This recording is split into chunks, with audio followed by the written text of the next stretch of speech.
बिस्मिल्लाहिर्रहमानिर्रहीम, अस्सलाम वालेकुम। जियो न्यूज़ पर आप देख रहे हैं आपस की बात और मैं हूं मुनीब फारूक। साल 2022 बड़ा इवेंटफुल रहा, बहुत कुछ हुआ, बल्कि ये इस साल का आखिरी हफ्ता है तो अभी भी बहुत कुछ हो रहा है। जो कुछ हो गया वो तो अपनी जगह मौजूद है, लेकिन उसकी बेरिंग कितनी ज़्यादा है 2023 के ऊपर, क्योंकि कहा यह जाता है और हम सबको यही मालूम है कि साल 2023 इलेक्शन का साल है। साल 2023 किस तरह से पैन आउट करेगा मुमकिन तौर पर? वैसे तो आजकल के हालात में हमारे मुल्क में सियासी प्रोजेक्शंस करना बड़ा ही मुश्किल हो गया है, लेकिन जो बैगेज है पिछले इन सालों का, ख़ास तौर पे 2022 के इवेंट्स का और जिस तरह से चीज़ें शेप अप हो रही हैं, 2023 मुमकिन तौर पर सियासी जमातों के लिए और मुल्की हालात के लिए कैसा होगा? आज के इस प्रोग्राम में, क्योंकि ये इस साल का आखिरी हफ्ता है, मैं चाहता हूँ अपने जो मौजूद मेहमान हैं उनसे इसी हवाले से डिस्कशन की जाए और हम किसी जगह पर अगर कल्मिनेट कर पाए कि क्या शेप अप हो सकता है पाकिस्तान के सिविल मिलिट्री ताल्लुकात के हवाले से। पाकिस्तान के हालात मईशत के दिगरगू हैं, आज भी पाकिस्तान एक सियासी अदम इस्तेहकाम का शिकार है। क्या ये तमाम मामलात किसी तरह बेहतर हो पाएंगे या नहीं हो पाएंगे, या खुदा न खास्ता हालात इससे भी बदतर हो सकते हैं? ये तमाम मामलात डिस्कस करने के लिए हमारे साथ मौजूद हैं जनाब सैयद तलत हुसैन साहब, मुल्क के मुमताज़ सहाफ़ी हैं और हमारे उस्ताद हैं। बहुत शुक्रिया तलत साहब आपका। जनाब मज़हर अब्बास साहब, मुल्क के मुमताज़ सहाफ़ी, अगेन बिग नेम, हमारे उस्ताद हैं। बहुत शुक्रिया मज़हर साहब आपका। और जनाब आदिल शाहज़ेब साहब, डॉन न्यूज़ पर अपना प्रोग्राम करते हैं, मुल्क के मुमताज़ सहाफ़ी हैं। बहुत शुक्रिया शाहज़ेब साहब आपका भी। मैं एक बात तलत साहब आपसे आगाज़ करना चाहूँगा कि बड़ी क्योंकि पता नहीं शायद आप भी ऐसा महसूस करते हैं नहीं, बट मुझे लगता है कि बड़ा अब तो चीज़ें जिस तरह से चेंज होती हैं बड़ा मुश्किल हो गया है शायद प्रेडिक्ट करना। लेकिन जो 2022 में होता रहा है, सबसे पहले अगर हम सियासी जमातों की तरफ आ जाएं, आज एक वफाक के अंदर और हुकूमत है, सूबे के अंदर ख़ासतौर पर पंजाब में और हुकूमत है, और जो लड़ाई झगड़े आपस में हो रहे हैं एज वी स्पीक, आपको 2023 के अंदर ये जो मुस्लिम लीग नून और ये तमाम पीडीएम जमातों का इत्तेहाद है, इसका मुस्तकबिल क्या नजर आता है, कंसिडरिंग द फैक्ट कि इन्होंने अपना सियासी कैपिटल भी बड़ा लूज किया है? बहुत शुक्रिया मुनीब। 2023 में अगर आप देखें तो 2022 का जिसको आपने बैगेज कहा वो कैरी ओवर करेगा, लेकिन उस बैगेज को मेरे ख्याल में किसी नुकड़े लगाने का एहतमाम इलेक्शंस के ज़रिए होगा। यानी 2021 में जो कुछ हुआ वो वैसे ही कैरी ओवर किया 2022 में, अगरचे नताइज जो है 2022 के 2021 से अक्सर मुख्तलिफ थे क्योंकि इमरान तजर्बा जो है वो नाकाम रहा। लेकिन अब 2022 की जो लड़ाई है सियासी तौर पर या इत्तेहाद है वो 2023 में कल्मिनेट करनी है। तो जो सियासी जमातों की आपको साख्त नज़र आती है उसमें कोई बड़ी तब्दीली नहीं होगी। नून लीग मुझे लगता है मियां मोहम्मद नवाज शरीफ और मरीम नवाज़ के रिटर्न के ऊपर ज़्यादा तकिया करेगी। पंजाब के अंदर उनकी जो लड़ाई है वो इमरान खान के साथ होगी। तो यहाँ पर तो आपको नून और जो पीटीआई है वो आपस में आमने सामने खड़े नज़र आएंगे।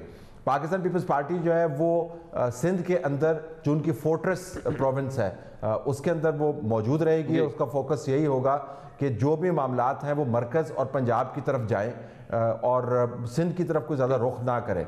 अर्बन एरियाज़ के अंदर आपको एमक्यूएम के अंदर एक नई जान पड़ती हुई नज़र आती है। वो जान जो है वो किसी नुक्ताए इख्तिताम पर पहुँचेगी, कोई शेप इख्तियार करेगी या नहीं, लेकिन you could see the leadership actually परक अप अ बिट। केपीके के अंदर आपको मिक्स रिजल्ट्स नज़र आएंगे। मेरे ख्याल में जो तालिबान की वापसी है वहाँ पर उसका बड़ा असर पड़ेगा उन जमातों पर जो तालिबान के ख़िलाफ़ बात करते हैं और उन जमातों पर जो तालिबान के हक़ में हैं। तो बुनियादी तौर पर तो इंतखाबात विल डिफ़ाइन कि इन सियासी जमातों की शक्ल और सूरत क्या बनेगी। अब तलत साहब, ये सियासी कार्ड्स कहा जाता है, बड़ी सियासी जमातें उन्हें जेलसली गार्ड भी करती हैं और अपने तक रखती हैं, फिर एक के बाद एक फेंकती हैं। लेकिन अगर हम मुवाजना करें इन तमाम सियासी जमातों का, आपको लगता है कि मुस्लिम लीग नून के पास, जैसे आपने निशानदेही की कि मियां नवाज शरीफ की वापसी और मरीम नवाज शरीफ साहिबा वापस आएंगी, इसके अलावा उनके पास क्या है, what is there to show? और इस तरह इमरान खान साहब, अब what is he left with himself to show? मतलब उनके पास भी क्या रह गया है, बारिंग द फैक्ट कि वो कहते हैं मैं अभी भी बड़ा पॉपुलर हूँ? देखिए, इमरान खान के पास एक चीज़ है, तमाम तर तनाज़ात, तमाम तर यू टर्न्स, तमाम तर कंट्रोवर्सीज़, तमाम तर वो लग़वियात जिसकी डिक्शनरी उन्होंने लिखी है पिछले कई सालों में, उसके बावजूद एक ट्रम्प कार्ड है। देखिए, पाकिस्तान में हमेशा से सियासत डिवाइडेड रही है।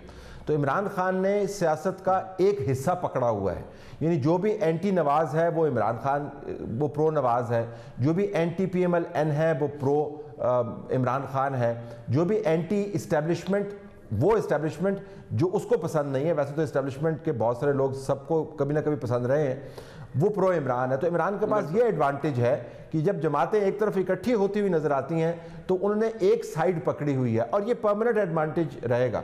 हाँ, अगर अगले 1.5 माह में वो डिस्क्वालीफाई होते हैं और उसके बाद वो जेल जाते हैं तो शायद उनकी पार्टी के अंदर एक टूट फूट का अमल शुरू हो। अगरचे फ्लिप साइड उसकी ये है कि पाकिस्तान में विक्टिमहुड जो है ना, दो चीज़ें पाकिस्तान में बहुत बिकती हैं और हमने इसको ऑब्जर्व किया।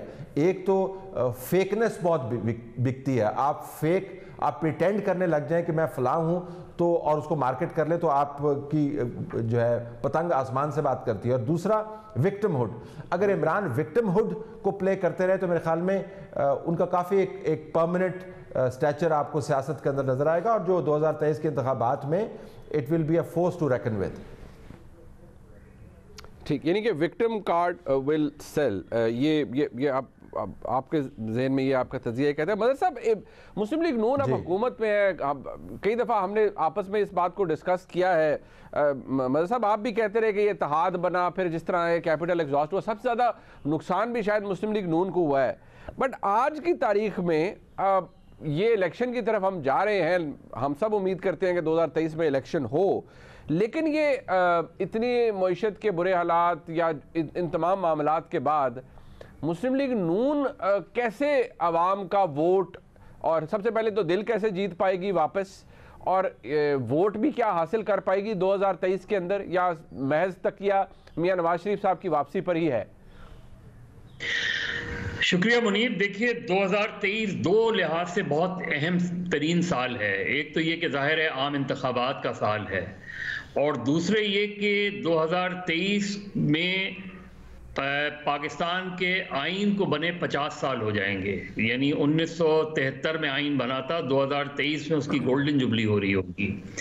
देखना पड़ेगा कि पाकिस्तान के आइन को जिसने बहुत से चीज़ों का तहफ़्फ़ुज़ करना था वो तहफ़्फ़ुज़ कर पाया या नहीं कर पाया, और आइन का तहफ़्फ़ुज़ हम कर पाए या नहीं कर पाए। किसी न किसी शक्ल में आइन तो मौजूद है, लेकिन क्या ये उस शक्ल में है जिस शक्ल में आइन बना था? कतई तौर पे नहीं। तो 2023 जो है इंतखाबात का भी साल है और आइन की गोल्डन जुबली का भी साल है। बिल्कुल इसी तरीके से अगर हम 2022 का जायजा लें तो उसको हम 2021 से बिल्कुल एक मुख्तलिफ साल पाएंगे। 2021 में जो आज की हुकूमती इत्तेहाद है, हुक्मरान इत्तेहाद, वो 2021 में मकबूल था, और मकबूल इस लिहाज से नज़र आता है कि वो ज़िमनी इलेक्शन भी जीत रहे थे और मुस्लिम लीग नून उसको लीड कर रही थी, और इसी तरह इमरान खान डिफेंसिव पे थे और अनपॉपुलर हो रहे थे। 2022 में इसका बिल्कुल रिवर्स देखा हमने, और हमने देखा कि जब मार्च और अप्रैल के दरमियान अदम एतमाद की तहरीक पास हुई तो उसके बाद एक तरह तो जो आज का हुक्मरान इत्तेहाद है उसका जो ग्राफ है वो नीचे जाने लगा, और जाहिर है क्योंकि वो हुकूमत में आ गए और जिन वादे किए थे जो माशी सूरत हाल को बेहतर बनाने के वो पूरे ना हो सके, और दूसरी तरफ इमरान खान मुसलसल हमें 2022 में सड़कों पे नज़र आए, पॉलिटिकल मोबिलाइजेशन करते हुए नज़र आए। एक उन्होंने अपना जो वोटर था उसको अपने साथ जोड़े रखा पूरे साल उसमें, तो वो इसके बावजूद कि वो अपना कोई मुतालबा पूरा ना करवा सके, लेकिन लोग उनके साथ जुड़े रहे, और उसके नताइज हमें कहाँ मिले? उनके नताइज हमें ज़िमनी इलेक्शन में मिले। वो पार्टी जो 2021 में इलेक्शन हार रही थी वो 2022 में इलेक्शन जीतना शुरू कर दिया उसने, और इसकी वजह से आप देखें कि आज जो असेंबलियों की तहलील का वहत है, तो आज से 3 महीने पहले तक ये कहा जा रहा था कि असेंबलियां तहलील कर दें अगर आपने फ्रेश इलेक्शन कराने। आज मुस्लिम लीग नून डिफेंसिव है। जब ये साल खत्म हो रहा होगा, इसके आखिरी दिन बहुत अहम इलेक्शन है इस्लामाबाद में, और वो है बल्दियाती इलेक्शन। अब अगर पीटीआई वो इलेक्शन जीत जाती है, जिसका बज़ाहिर सर्वे जो है यही कह रहे हैं कि पीटीआई शायद जीत सकती है, तो आप समझें कि 2023 में उनका नुक्ता आगाज क्या होगा? एक विक्ट्री से होगा। और उसके बाद 2023 में जनवरी में कराची और हैदराबाद में बहुत अहम बल्दियाती इलेक्शन होने जा रहे हैं। उसमें सिर्फ एमक्यूएम का इम्तिहान नहीं है जो एक नई शक्ल में सामने आने जा रही है, लेकिन उस नई शक्ल में क्या देर हो गई है ये हमें देखना पड़ेगा। लेकिन पीटीआई का बहुत बड़ा इम्तिहान होगा कि पीटीआई रूरल सिंध में तो वो कहीं एग्जिस्ट नहीं करते, लेकिन अर्बन सिंध में जहां उन्होंने बड़ी नशिस्तें जीती थी, क्या वो बल्दियाती इलेक्शन में अपना मेयर मुंतखब करवा पाएंगे कराची और हैदराबाद में, ये उनका इम्तिहान होगा। तो ये इलेक्शन जो हैं, इस इलेक्शन के बाद आना है अप्रैल 2023 में पंजाब के बल्दियाती इलेक्शन। तो ये जो 3 इलेक्शंस हैं ये डिटरमिन करेंगे कि आइंदा का मंजरनामा क्या सामने आने वाला है। और इसके बीच में अगर असेंबलियां भी प्रोविंशियल असेंबलियां तहलील हो जाती हैं और कोई नई सूरत हाल बनाती है, वो एक अलग बात है। लेकिन सिर्फ इन बल्दियाती इलेक्शन से पीटीआई की पॉपुलैरिटी कितनी बड़ी है ये हमें पता चल जाएगा। पीएमएल-एन जो है अपनी पॉपुलैरिटी बरकरार रख पाई है या बहुत नीचे चली गई है, ये हमें पता चल जाएगा। और उसके साथ ही हमें पता चल जाएगा कि आइंदा आम इंतखाबात का मंजरनामा क्या होगा। ये चीजें 2023 में, तो 2023 पहले दिन से भरपूर इलेक्शन और सियासत का जो है वो महवर रहेगा। लेकिन माशी तौर पे हमें जो डाउनफॉल और जो जवाल हमें नजर आ रहा है 2022 में, मुझे 2023 में वो कहीं ऊपर जाता नजर नहीं आ रहा, वो कहीं उसमें बेहतरी नजर नहीं आ रही, क्योंकि एक हलचल होगी, सियासी हलचल होगी। तो सियासी हलचल माफ कीजिएगा, उस सियासी हलचल में आप मईशत की तरफ कैसे तवज्जो दे पाएंगे। और क्योंकि ये एक कॉन्फ्रंटेशन वाली का साल होगा, मुसलसल तसादुम का साल होगा, इख्तिदार में आने और इख्तिदार बचाने का साल होगा, तो ऐसे साल में मईशत मुझे और ज़्यादा मुश्किल सूरत हाल में जाती नज़र आ रही है। वैसे एक बात आदिल शाहज़ेब साहब, ये है भी, हम तो भी खैर सियासी जो मामलात हैं उनको डिस्कस कर रहे हैं, कुछ गैर सियासी मामलात भी होते हैं, मैं वो भी डिस्कस करना चाहूँगा और आप सबकी टेक उस पर होगी। लेकिन चले ज़रा मैं सियासत को हम कर ले, चले वो एक हुज्जत पूरी हो जाए कि हम सियासी मामलात को, सियासत नहीं होना है, सियासी मामला है इलेक्शन भी। तो अगेन इमरान खान साहब के पास ये जो पॉपुलर वेव है, ये अगर असेंबली हम लेट्स प्रिज्यूम के वो नहीं तहलील करते और ये मामला इसी तरह जाता है, जब इलेक्शन का वक्त आता है जनरल इलेक्शन का, इमरान खान साहब की जो पॉपुलर वेव है वो यही रहेगी। बिकॉज अभी जैसे तलत साहब ने उसकी तरफ इशारा किया कि हमारे मुल्क में विक्टिम हुड बहुत बिकता है, और इमरान खान साहब तो बेच ही यही रहे हैं। उन्होंने पहले वो साइफर वाला बात की और उसके बाद फिर क्या, अब वो रिस्पेक्ट, वो कहते हैं जी कि वही बाजवा डॉक्ट्राइन चल रही है बाजवा साहब की, और अभी भी सब कुछ वही है। तो वो तो एक वो है, खुद को भी और अपनी जमात को भी वो विक्टिम शो कर रहे हैं। तो वो ज़्यादा बेहतर बिक पाएगा या मुस्लिम लीग नून के पास कुछ है ख़ास तौर पर, क्योंकि बैटल ग्राउंड तो पंजाब है और पंजाब के अंदर मुस्लिम लीग नून और पीटीआई का मुकाबला होगा। देखिए मुनीब, एक तो जो तलत साहब ने और मदद साहब ने बातें की, उनमें मैं थोड़ा सा अगर उसको आगे लेके जाऊं तो मुझे जो 2023 का पाकिस्तान नजर आ रहा है उसमें देखिए, अभी तक तो हमने गुज़श्ता साल देखा कि जो पॉलिटिकल पोलराइजेशन थी वो सारी चीजों पे हावी हो गई थी, और जो आपके माशी मसाइल थे या बाकी जो सिक्योरिटी के मसाइल थे वो ओवरशैडो हो गए थे। लेकिन मुझे 2023 आपकी इस वक्त जो इकोनॉमी है, इट्स स्टिल ब्लीडिंग, और अभी तक हमने नहीं देखा कि पीडीएम की गवर्नमेंट जो है वो कुछ ज्यादा उसके लिए कर सकी है। तो मुझे ये लगता है कि आपकी जो इकोनॉमी है और फिर ये जो टीटीपी वाला इशू है, ये आप पॉलिटिकल पोलराइजेशन को बिल्कुल भुला देगा आपको। जितने भी, जहां भी सियासत होती है, जहां भी इंतखाबात होते हैं, नताइज होते हैं, देखिए ना, आपकी केपी की आधी कैबिनेट, आधे से ज्यादा लोग जो है वो उनको बत्ता दे के वो सरवाइव कर रहे हैं और इस्लामाबाद तक वो पहुंच जाए। और अभी भी मतलब हम नेशनल टीवी से लेके और नीचे आप नानबाई की दुकान तक चले जाएं तो हम इमरान खान को ही डिस्कस कर रहे हैं, नवाज शरीफ को ही डिस्कस कर रहे हैं। ये as a Pakistani it pains me, मेरे ख्याल में कि ये जिस तरफ मामला जा रहे हैं तो हमारी जो सियासतदान है उनको बैठना पड़ेगा, चाहे वेदर और नॉट दे लाइक इट। अगर थोड़ी बहुत हम सियासत की बात कर ले, देखें इमरान खान साहब जो हैं वो तलत साहब ने जिस तरह कहा कि वो विक्टिमहुड पाकिस्तान में बिकता है, लेकिन एक और चीज भी हमें जहन नशीन रखनी चाहिए मुनीब, कि पाकिस्तान में एंटी इस्टेब्लिशमेंट सियासत बिकती तो है लेकिन चलती नहीं है। हमने 75 सालों में तो ये देखा है। तो इमरान खान साहब को अभी पिछले 7 महीनों में उन्होंने अपना कोई भी ऑब्जेक्टिव अचीव नहीं किया। जब से वो अदम एतमाद के जरिए चले गए, रुखसत हुए, देखिए उनका एंटी जो यूएस कॉन्स्पिरेसी थी उस पर उन्होंने खुद यू टर्न ले लिया। फिर उन्होंने आर्मी चीफ की अपॉइंटमेंट में किरदार अदा करने की या अपना आर्मी चीफ लाने की या जो भी आप कह दें, वो नहीं कर पाए। उन्होंने अर्ली इलेक्शंस जो थे वो अचीव नहीं कर पाए। फिर उन्होंने जो एक गलत टाइमिंग करके अपनी फेस सेविंग के लिए लॉन्ग मार्च खत्म करने के लिए दोनों असेंबलियां डिसॉल्व करने का फैसला किया, वो भी नहीं अचीव कर पाए।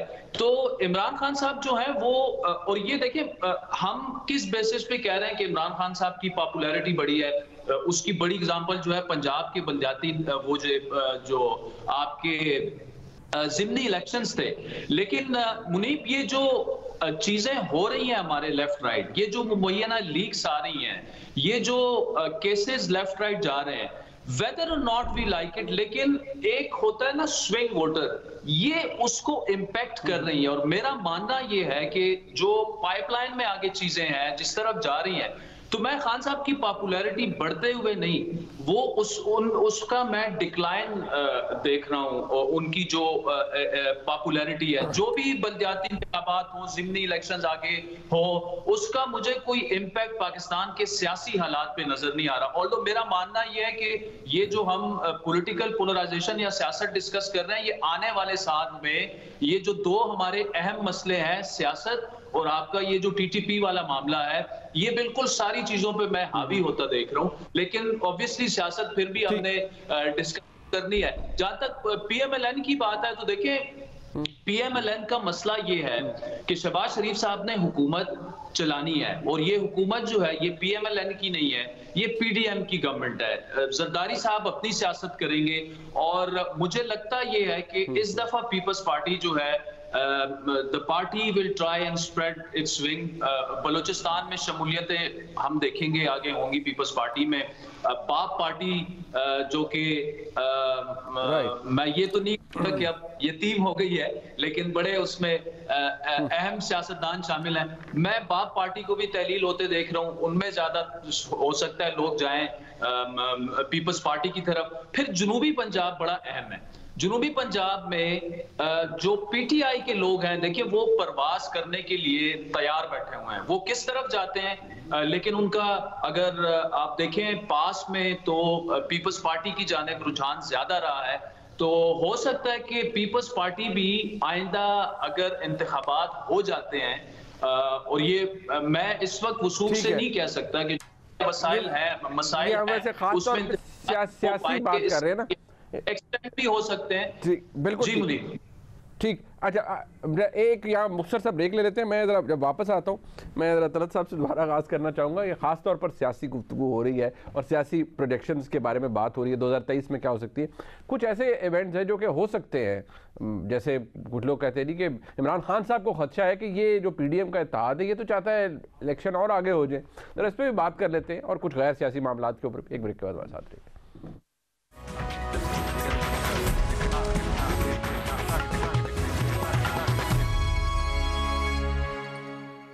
एक दफ़ा फिर आपको खुशामदीद कहते हैं। दरअसल साहब वैसे एक मामला तो अपनी जगह है, इमरान खान साहब बेशक वो बुरा भला भी कहते रहे, नाम भी देते रहे सबका इस्टेब्लिशमेंट को, साथ ही फिर बड़ा ज़बरदस्त काम हुआ, उन्हें पंजाब की हुकूमत भी दोबारा मिल गई और बड़ी ज़बरदस्त तशरीहात भी हो गई कुछ आम मामलात की ऑनरेबल सुप्रीम कोर्ट से।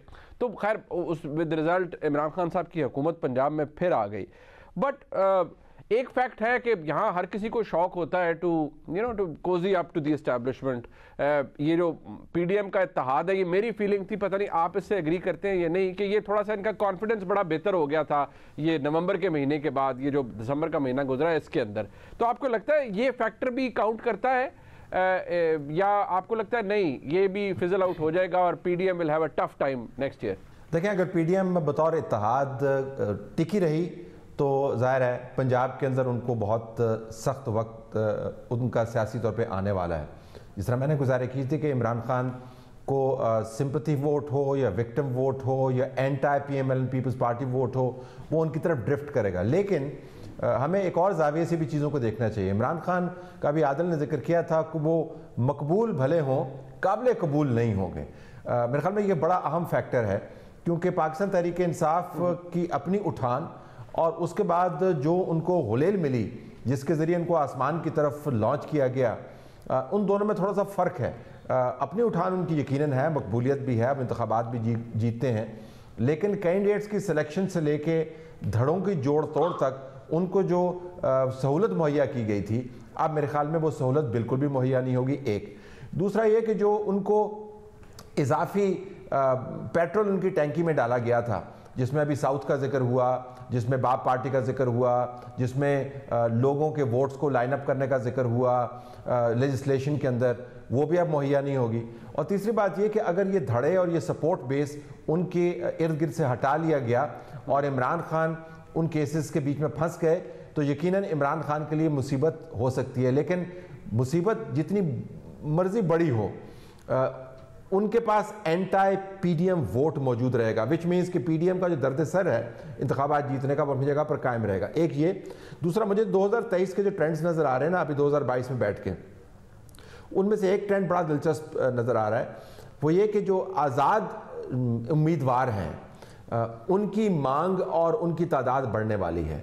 जो धड़े हैं उनकी मांग और उनकी तादाद बढ़ने वाली है, और बाज़ जमातें जो है उनको फ़ायदा होगा, पीपल्स पार्टी के अंदर लोग जम होंगे और पीपल पार्टी जो है वो बुनियादी तौर पर बड़ी जमातों के दरमियान तस्फिया अगर ना भी करवाए तो उनकी लड़ाई के अंदर से मुस्तफ़ीद हो सकती है। तो आज़ाद उम्मीदवार आपको नज़र आएंगे, धड़े नज़र आएंगे, स्मॉलर पार्टीज़ नज़र आएंगी, और आपको मेरे ख्याल में बहुत ज़्यादा लड़ाई होती भी नज़र आएगी। याद रखें कि जब इंतखाबात होते हैं तो इंतखाबात के अंदर खून खराबे का इम्कान बढ़ जाता है, और जिस किस्म की दहशतगर्दी का फैलाव हमें नज़र आ रहा है, उसके पेश नज़र 2023 में सियासी जमातों का दर्द सर यही नहीं होगा कि इलेक्शन जीतने हैं, दर्द सर ये भी होगा कि इलेक्शन के अंदर आपने कैंपेन कैसे करनी। तलत साहब, ये आपने वैसे वो काबिल कबूल वो मुहावरा भी है ना कि सुहागन वही जो पिया मन भाई, तो जो मन भाने वाला स्टेज है PTI के लिए और इमरान खान साहब के लिए, इस तरह में नज़र आते हैं वो जब वो ये कहते हैं कि मेरा कोई राब्ता नहीं है आज के इस्टेब्लिशमेंट से, और फिर जो मामलात नवंबर के अंदर हुए और जो हालात हो गए, इमरान खान साहब की कितनी ये ख्वाहिश, तो ये सवाल तो खैर अजीब होगा कि उनकी ख्वाहिश नहीं होगी, ख्वाहिश तो इनकी यकीनी होगी कि वो राइट साइड पर हो इस्टेब्लिशमेंट के, लेकिन क्या ये फैक्टर हमारे मुल्क में तब्दील हो गया है कि बेशक आप इस्टेब्लिशमेंट के रॉन्ग साइड पे हैं, लेकिन अगर आप पॉपुलर हैं और आप बड़े ज़बरदस्त हैं तो आप इलेक्शन भी जीतेंगे और हुकूमत भी करेंगे, तो ये फैक्टर तब्दील हो सकता है या नहीं? देखें, बहुत मुश्किल होगा कि इमरान खान अपने मौजूदा ज़ाती, सियासी, गवर्नेंस और ज़ुबान के जो बैगेज है उसकी मौजूदगी में और उसकी तारीख़ की मौजूदगी में वो इस्टेब्लिशमेंट के लिए काबिल कबूल हों। देखें, हम जमहूरी प्रोसेस की बात करते हैं, लेकिन इस कमरे के अंदर एक हाथी भी है जिसको इस्टेब्लिशमेंट कहते हैं। कभी हाथी जो है वो कहता है कि अब मैंने अपनी सूंड नहीं हिलानी और मैं आराम से खड़ा हूँ, आप अपना काम करें, और कभी कभी वो खाजा खाते हुए भी सूंड हिलाता है तो धमाका हो जाता है कमरे के अंदर। तो मुझे लगता है कि ये हाथी कम अज़ कम और इस हाथी की जो यादाश्त है वो बहुत तेज़ है, वो हाथी जो है बात भूलता नहीं है। तो इमरान खान ने जो कार्रवाइयाँ की हैं मेरे ख्याल में इस हाथी के जहन में है। मुझे नहीं लगता कि इमरान खान साहब, और मैं एक बड़ा बयान देने वाला हूँ, I would like to be proven wrong, लेकिन जो ट्रेंड्स है उनको बुनियाद बना के मैं कह रहा हूँ कि अगर 344 में से 343 सीटें भी जीत जाएँ, इनकी पार्टी हुकूमत बनाएगी, इमरान खान प्राइम मिनिस्टर नहीं बनते। अब तलत साहब, I know it's a big statement to make, but obviously based on the trends वो लग रहा है, लेकिन मैं इससे पहले कि मैं जरा मदद साहब के पास जाऊँ, तलत साहब भूल भी तो जा, मतलब कुछ चीज़ें भुलाई भी तो जा सकती है ना, जैसे मियां नवाज शरीफ साहब, आपको पता है 2016 में क्या हालात थे, 17 में वो फारग हो गए, 18 में उनकी जमात के साथ क्या हुआ और जो इलेक्शन हुए, तो चीज़ें फेड आउट भी तो होती है, या आपको लगता है ये बहुत जल्दी टाइम है फेड आउट होने के लिए? इमरान खान साहब के लिए चीज़ें फेड आउट होंगी बट अभी टाइम ज़्यादा लगेगा। इमरान खान ने दरअसल तसलसल के साथ जहर बहुत उगला है, और उन लोगों के ख़िलाफ़ बिलखुसूस जहर उगला है जिनका ख्याल है कि उन्होंने इनकी बहुत मदद की। उनका ख्याल है कि जनरल बाजवा के रिटायर होने के बाद general Bajwa soft punching bag बन गए हैं। वो ये भूल गए हैं कि आर्मी चीफ रिटायर होने के बाद भी इदारा उसको ओन करता है। जनरल परवेज़ मुशर्रफ की मिसाल हमारे सामने है कि किस तरीके से वो आर्मी चीफ्स जो जनरल परवेज़ मुशर्रफ को कोई बड़ी कदर की निगाह से नहीं देखते थे, उनको भी इंस्टीट्यूशनल इम्पेरेटिव के तहत जनरल परवेज़ मुशर्रफ के लिए एक राह निकालनी पड़ी। तो इमरान खान नंबर एक जहर बहुत उगलते हैं, मुसलसल उगल रहे हैं, और उनके अंदर जो गुस्सा है वो मेरे ख्याल में इस्टेब्लिशमेंट समझने से कासर है, क्योंकि इस्टेब्लिशमेंट का बयानिया यही है कि हमने आपके लिए क्या कुछ नहीं किया और आप हमारे साथ ये कर रहे हैं, और हम इससे ज़्यादा भी अगर आपके लिए करेंगे तो आपने बाद में हमारे साथ यही करना है। ये जो ट्रस्ट फैक्टर है ना जी, वो इमरान खान और इस्टेब्लिशमेंट के दरमियान बिल्कुल नहीं है, और ये एक इंस्टीट्यूशनल इशू है।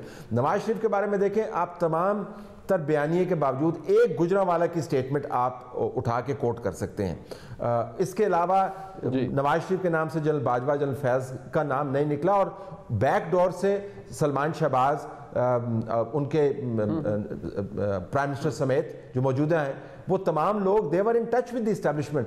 तो नवाज शरीफ जो है, उन्होंने राहिल शरीफ का कभी जिक्र नहीं किया, उन्हें जनरल परवेज़ मुशर्रफ के ख़िलाफ़ भी जब बात की तो वो ज़ाती जहर नहीं उगला। इमरान खान ज़ाती जहर उगलते हैं और फिर धमकियाँ देते हैं, और हर रोज़ अपने ट्वीट्स के जरिए उनके बराबर में जो लोग बैठे हैं उन्होंने भी बंदूकें तानी हुई हैं। इमरान खान तो खामोश हो जाएंगे, शीरी मज़ारी को कौन खामोश करवाएगा? तो मेरे ख्याल में ये जो इशू है ना कि Imran Khan is incapable of being trusted, ये एक बहुत बड़ा फैक्टर होगा अगले साल इंतखाबात में। मतलब साहब यही बात कि आप जिस दिन बाजवा साहब रिटायर हुए और गए, फिर आपको पता सोशल मीडिया ट्रेंड्स क्या थे, और खाली इमरान खान साहब ने, जिस तरह तलत साहब ने फरमाया, दुरुस्त फरमाया कि उनके साथ भी जो लोग हैं उन्होंने भी अपनी जो मैं ज़ाती तौर पर जानता हूँ, जो शायद जनरल बाजवा साहब के पाँव तले अपने हाथ रखते थे और बाकायदा तौर पर खुशामदों की अंबार लगा देते थे, उन लोगों ने फिर किस किस तरह की ट्वीट्स की और क्या कुछ किया। और कई लोग तो ऐसे थे जो कि वो जब फॉर्मर DGISI को तब्दील किया गया उनके अहदे से, तो वो फिर एक जो कुछ शहजादे गए थे इस्लामाबाद से पिंडी, वो कितनी अपनी गत बनवा के आए थे, वही उनमें से चंद लोग आज ट्वीट्स करते हैं और पता नहीं क्या क्या बोलते हैं, और जब गए तो पता नहीं, मतलब निहायत ही बेहुदा किस्म के ट्रेंड्स चलाए गए। अब सवाल ये है कि क्या आपको लगता है कि यही फैक्टर है कि नहीं, इमरान खान एक डिफरेंस क्रिएट कर चुके हैं और तमाम तर मुखालफत के बावजूद वो बाई इलेक्शंस जीत चुके हैं, लिहाजा 2023 के अंदर भी वो जीत सकते हैं, या नहीं? आप एग्री करेंगे तलत साहब की बात से कि काबिल कबूल होना पाकिस्तान के अंदर बहुत ज़रूरी है? ये बात आदिल शाहजेब ने भी पॉइंट आउट की है। देखिए, दो चीज़ें हैं मुनीब। एक तो ये कि काबिल कबूल होना ज़रूर अहम होता है, लेकिन ये फिर इस्टेब्लिशमेंट का भी इम्तिहान होगा। उस इस्टेब्लिशमेंट का इम्तिहान होगा जो दावा कर रही है कि वो गैर सियासी हो गई है। ये उस इस्टेब्लिशमेंट का भी इम्तिहान होगा जो कहती है, अब कह रही है और जो मैसेजेस दे रही है कि हमारा अब अमली सियासत से कोई अमल दखल नहीं।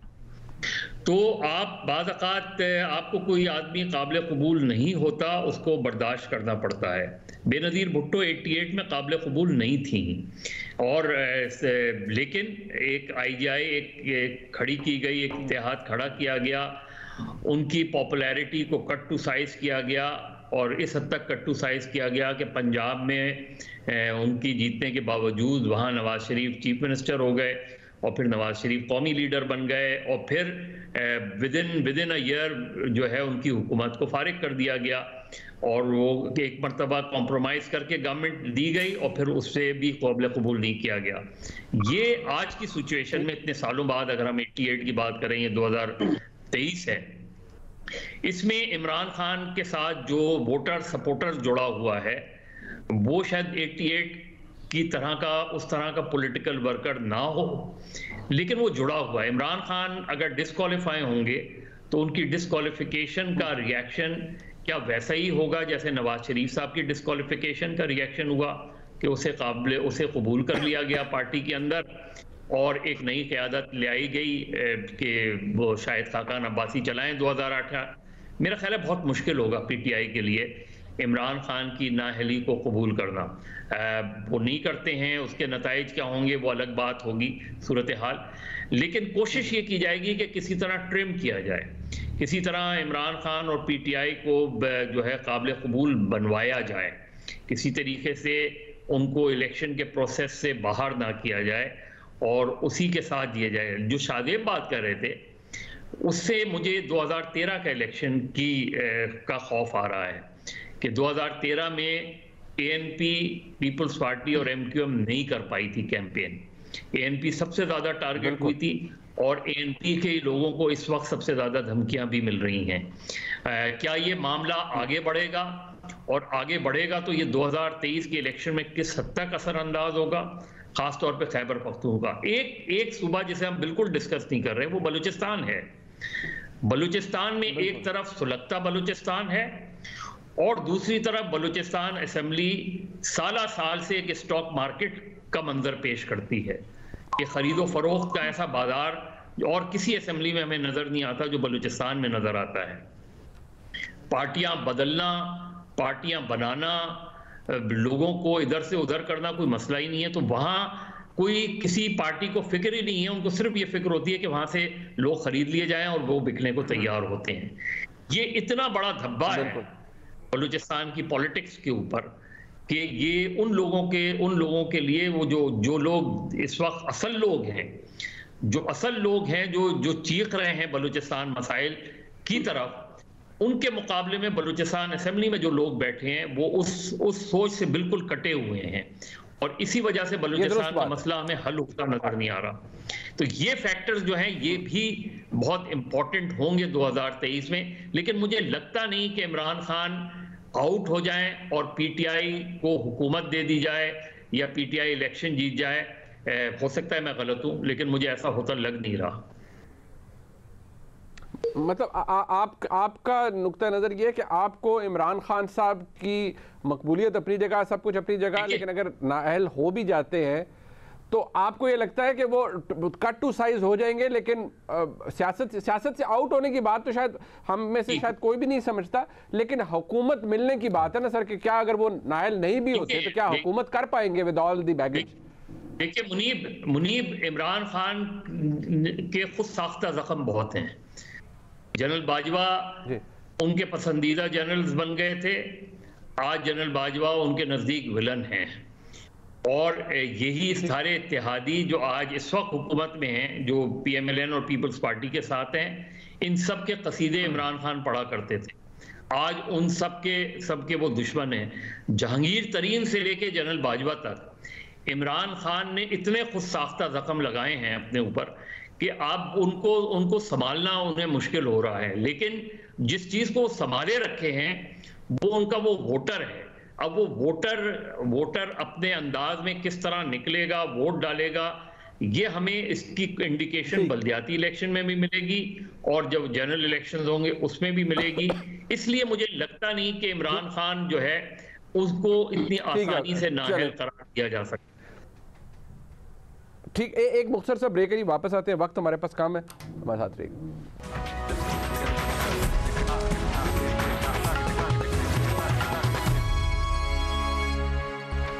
आदिल शादेब साहब, ये बड़ी डिटेल में मदर साहब से भी और तलत साहब से भी मैंने डिस्कस किया। ये बात पॉइंट आउट आपने की थी, ये काबिल कबूल होने वाली, और ये कि एंटी एस्टेब्लिशमेंट आप सियासत कर सकते हैं लेकिन सियासत चल नहीं सकती। बट ये मदर साहब ने एक पॉइंट आउट किया कि ये फिर हमारे मुल्क में जो ताकतवर हलके हैं जिन्हें हम एस्टेब्लिशमेंट कहते हैं उनका भी इम्तहान है। और ये वो नैरेटिव है जो कि बाजवा साहब ने जाने से पहले बना दिया था और 2-3 स्टार डेकोरेटेड जनरल्स ने आकर कहा जी कि हमने कोई सियासत से लेना देना नहीं है। उस वक्त DGISP आए थे जनरल बाबर साहब, उन्होंने फरमाया, DGISI मौजूदा है, उन्होंने फरमाया। ऑल्दो मैं बार बार एक बात कहता हूँ कि उन्होंने ये बात कही जब उनसे पूछा गया कि जी आप इमरान खान को जो इदारे की सपोर्ट रही, तो उन्होंने कहा इस पर किसी दिन फिर सिर हासिल गुफ्तगू करेंगे, यानी एक एक्नॉलेजमेंट है कि भाई रही। बट कितना बड़ा टेस्ट होगा हमारे मुल्क में ताकतवर हलकों के लिए कि बिल्कुल हैंड्स ऑफ की पॉलिसी रखी जाए और ये फैक्टर रेलेवेंट ही ना हो कि कौन काबिल कबूल है और कौन नहीं है। देखिए मुनीब, मैं नहीं समझता कि एस्टेब्लिशमेंट इस वक्त किसी इम्तिहान में है। Let's be clear about it. Project Imran Khan उन्होंने ही शुरू किया और इस वक्त जो मुल्क की हालात हैं, मुल्क जो जिसकी कॉस्ट पे कर रहा है और खुद इस्टेब्लिशमेंट भी जिसकी कॉस्ट पे कर रही है, पहले तो वो सारी चीजें अनडू करनी है इस्टेब्लिशमेंट को, उसके बाद जाके लेवल प्लेइंग फील्ड जो है वो तमाम सियासी जमातों को वो मिलेगी। देखिए, हमें ये नहीं भूलना चाहिए कि इस वक्त पंजाब में पीटीआई की गवर्नमेंट है, केपी में पीटीआई की गवर्नमेंट है, एजेके में है, जीबी में है, और किस तरह से ये हुकूमतें लाई गई वो भी अब तो एक ओपन सीक्रेट ही है पाकिस्तान में। देखिए, इमरान खान साहब, मुनीब, अगर हम अपनी 75 साल सियासत पर अगर हम नजर डालें तो कौन सा सियासतदान है जिन्होंने इस्टेब्लिशमेंट को चैलेंज किया हो और वो फिर 10-12 साल इक्तिदार से बाहर ना रहा हो? इमरान खान साहब ने तो सिर्फ चैलेंज नहीं किया, उन्होंने इन पर तनकीद नहीं की, उन्होंने एस्टेब्लिशमेंट की तस्दीक की है। ये जो हम कहते हैं कि जनरल बाजवा साहब रिटायर हो गए और अब वो उन पर तनकीद कर रहे हैं, ये सिर्फ जनरल बाजवा की बात नहीं है। जो अभी भी मौजूदा मिलिट्री में सर्विंग ऑफिसर्स हैं, उन्होंने बाकायदा नाम ले लेके उनके बारे में जिस तरह से वो तलत साहब ने वर्ड यूज किया, जहर उगला, तो इतनी आसानी से तो अब मैं ये नहीं कहूंगा कि एस्टैब्लिशमेंट कुछ मुंतकिम मिजाज इस वक्त मोड में लग रही है, लेकिन देखिए हमारी जनूबी एशियाई कुछ वैल्यूज हैं। आप चाहे पुलिस स्टेशन के एसएचओ को भी गाली निकाल दें तो उसने तो दिल में रखनी है। पीपल्स पार्टी और नून लीग का जो माजी रहा है 90s की सियासत में, कितने दूर दूर तक चले गए थे। तो इमरान खान साहब ने जितना अपने आप को नुकसान पहुंचा लिया है, उससे मैं जाती तौर पर उन्हें निकलते हुए नहीं देख रहा। नवाज शरीफ 99 में निकला तो वो फिर 2013 में वापस आया, 2016 में निकला तो अभी तक वो वापस नहीं आ पाया। तो इट्स मेरे लिए भी ये आउट ऑफ क्वेश्चन है। I don't see him making a comeback as a prime minister. और फिर जिस तरफ ये मामला जा रहे हैं, तो मुझे पीटीआई भी इक्तिदार में आते हुए नजर नहीं आ रही। उनके 2 दर्जन रहनुमा जो है इस्लामाबाद में मुलाकातों के इंतजार में बैठे हुए हैं, मुलाकात उनकी नहीं हो पा रही कि जी हमें बताएं कि हम किस तरफ जाएं। तो अभी तो टूट फूट का अमल जो है वो ग्रेजुअली, जो इस वक्त पीटीआई की, मैं आपको 2 साबिक विफाकी वजीर पीटीआई के वो मुझसे पूछ चुके हैं कि यार हम किस तरफ जाएं, पीएमएलएन की तरफ जाएं, जेयूआई की तरफ जाएं, और हमारा जवाब सिंपल होता है कि ये जर्नलिस्ट का काम नहीं है आपको मशवरा देना। तो इस वक्त ये सोच चल रही है पीटीआई के अंदर। तो एक तरफ तो उन्होंने जो एस्टेब्लिशमेंट के साथ किया वो मामलात अगर आप साइड पे भी रख दें, और मैं फिर दोहराऊंगा कि एस्टेब्लिशमेंट का कोई इम्तिहान है तो जो 2012-13 से धर्मों से जो मामला प्रोजेक्ट शुरू हुआ, उसमें से बहुत सारी चीजें अनडू होनी है। अगर अनडू ना हुई तो लेवल प्लेइंग फील्ड फिर भी बाकी तमाम सियासी जमातों को नहीं मिल पाएगा। और इसी तरह इमरान खान साहब जो हैं, उनका असल इम्तिहान जो है अपनी पार्टी को मुत्तहिद रखना है।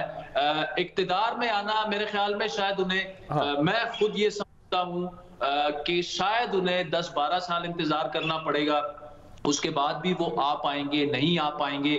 लेकिन डिस्क्वालिफिकेशन ट्रेंड है। एक तलत साहब ने स्टेटमेंट दिया और एक आपने भी 10-12 साल का कह दिया, बट क्योंकि मेरे पास वक्त खत्म हो रहा है, towards the very and sir, Talat साहब, ये आपके नजदीक भी कोई इम्तिहान है एस्टैब्लिशमेंट का, या मतलब एक नैरेटिव तो है ना सर जो कि बनाया गया, या एक तासुर तो दे दिया गया कि भाई हैंड्स ऑफ की पॉलिसी है, सियासत जाने सियासतदान जाने? भाई जी, इम्तिहान लेना किसने है? जियो ने इम्तिहान लेना है, समा ने इम्तिहान लेना है, एआरवाई ने लेना है, असद उमर ने लेना है, फवाद चौधरी ने लेना है जी, मोने सलाई ने इम्तिहान लेना है, और मुमतहिन तो देखें जरा, मेरा मतलब है कमाल बात होगी। हाँ, तो अगर आप किसी को मुमतहिन बनाएंगे वो हाथ जोड़ के निकल जाएगा जी असली इम्तिहान नहीं लेना। तो इम्तिहान तो है, लेकिन इम्तिहान लेना किसने है? तो बुनियादी बात यह कि इमरान खान का एक तजर्बा हुआ था, वो तजर्बा धड़ाम से मुंह के बल गिर गया, और अब किरचियाँ हर तरफ फैली हुई हैं। इमरान खान किरचियाँ जो है पिंडी और फैज़ाबाद की तरफ भेजते हैं, अपारे की तरफ भेजते हैं, और जो फैज़ाबाद, पिंडी और इस्लाम और अपारे वाले हैं वो कहते हैं कि इमरान खान आप मौसन कुश आदमी हैं, हम आपको नहीं भूलेंगे जो आपने हमारे साथ किया। असल में लड़ाई बुनियादी तौर पर ये है, और पीडीएम की जो जमातें हैं they want to be a beneficiary of this fight. If you ask me, 2023 के अंदर ये तिकोन बड़ी अहम होगी, इमरान इस्टेब्लिशमेंट लड़ाई, और पीडीएम की जमातें सोच रही हैं कि उनका भी फायदा हो जाएगा। अच्छा दल साहब, अगेन ये मुझे इंट्रीग्स भी कि वो लोग कहते हैं कि ओ जी वो प्रोजेक्ट इमरान खान था, तो ये जो पीडीएम का प्रोजेक्ट है ये भी तो प्रोजेक्ट ही है, इनको भी तो किया गया है, तो क्या लोगों को ये नजर नहीं आता? देखिए पीडीएम का प्रोजेक्ट जो है वो उस तमाम इंफ्रास्ट्रक्चर और इन्वेस्टमेंट के बगैर जो इमरान खान के प्रोजेक्ट में गई। इमरान खान का प्रोजेक्ट जो है वो जनरल पाशा के दिनों में शुरू हुआ था। और बाय द वे ये जो ऑडियोज जो आई हैं अगर इमरान खान की हैं तो इनकी रिकॉर्डिंग डेट्स उस वक्त है कि जब एक हाथ से इस्टेब्लिशमेंट के लोग इमरान खान को प्रोजेक्ट के तौर पे रिक्रूट कर रहे थे, दूसरी तरफ से उनकी ऑडियोज भी रिकॉर्ड कर रहे थे। ये उस जमाने की हैं।